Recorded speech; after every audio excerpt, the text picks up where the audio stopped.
You've probably seen the headline, "Does COVID really turn off our cancer protection?" It sounds like a blockbuster twist, but biology is less heist movie, more documentary. So let's separate the trailer from the feature. First, the dramatic claim. In lab dishes, certain SARS-CoV-2 proteins can lean on the p53 pathway, p53 being the cellular seatbelt that helps prevent damaged cells from going off the rails.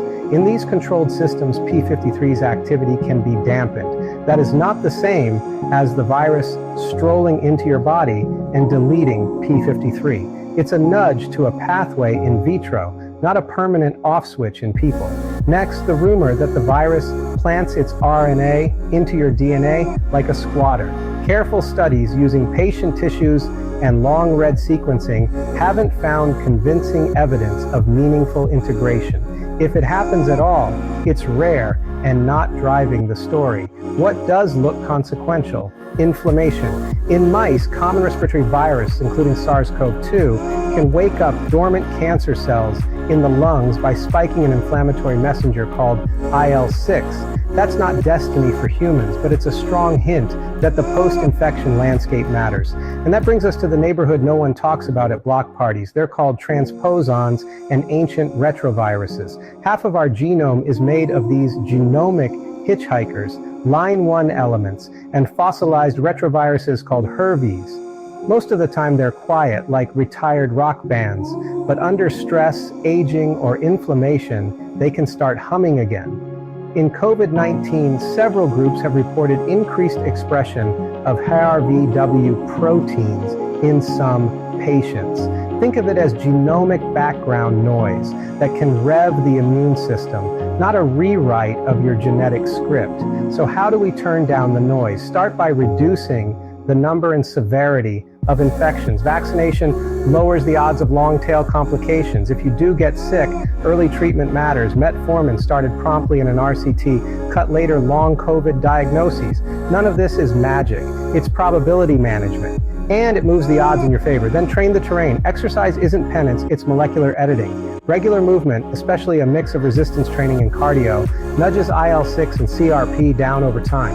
A Mediterranean-style pattern pushes in the same direction: extra virgin olive oil, legumes, nuts, fish, fermented plants, and a parade of colorful produce. Add sleep that actually restores you, manage stress like it's part of your job description, and keep glucose and visceral fat on a short leash. These are the unglamorous levers that quietly govern inflammatory tone. What about supplements, the supporting cast? Fucoidan, a sulfated polysaccharide from brown seaweed, acts like a heparan sulfate mimic. In cell and animal models, it can bind the viral spike, interfere with entry, and support a healthier endothelial lining. Human evidence is early and the products are uneven, so think of Fucoidan as a thoughtful adjunct, not a star player. Cistanche, a desert herb rich in actioside and echinocoside, shows preclinical dampening of NF-κB and the IL-6-JAK-STAT3 pathway.